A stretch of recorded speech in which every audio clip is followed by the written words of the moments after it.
We're going to talk to someone who understands everyday people, and we know that because 1 million people on Instagram and Twitter tune in to Freddie Smith for his thoughts about the economy and interact with him about actually what's happening. All right, Freddie, and I want to go through some of these numbers in terms of how people are looking at the world, right?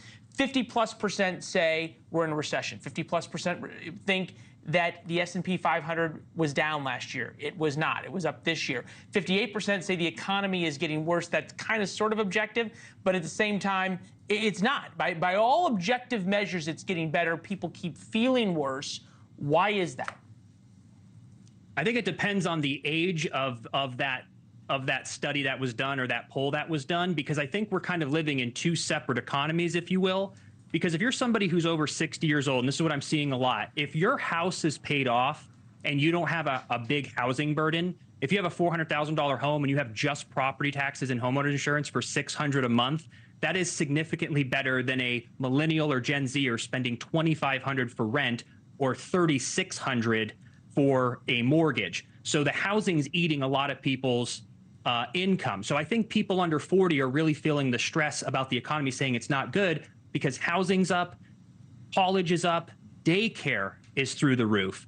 But I think people over 60 who sit back and go, my 401k is looking good, my house went up 40%, the economy's doing well, groceries are high, but we can deal. So I think it just depends on the age, because the millennials and Gen Zs are the ones really struggling. Yeah, there's no question about that. You think about people whose house would be paid off now, they may have bought their house in the 1980s. Back then, the average home price was $22,000 and the median household income was $47,000. Now the average home price is $420,000 and $77,000 for the median household income. So it makes sense why people who bought way back then are doing well. You talk a lot on TikTok and Instagram about this issue of inflation, that the working class keep getting crushed. And I'm feeling that there is a sense of hopelessness among a lot of people who are tuning into you, that becoming middle class in America and the middle class dream and the ... which is the American dream, now feels completely unrealistic.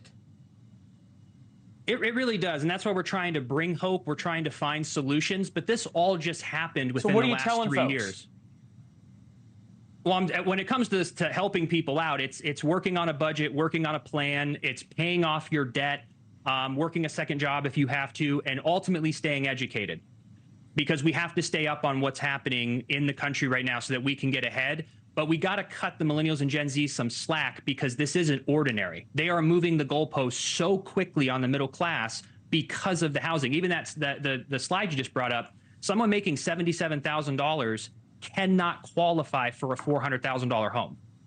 That's the first time that's ever happened in the past 50 years. So they're being forced to rent. It's eating up 50% of their income.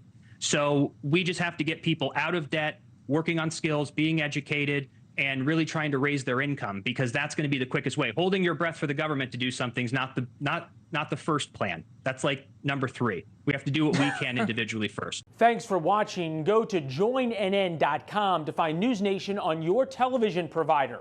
And don't forget to click the red subscribe button below to get more of NewsNation's fact-driven, unbiased coverage.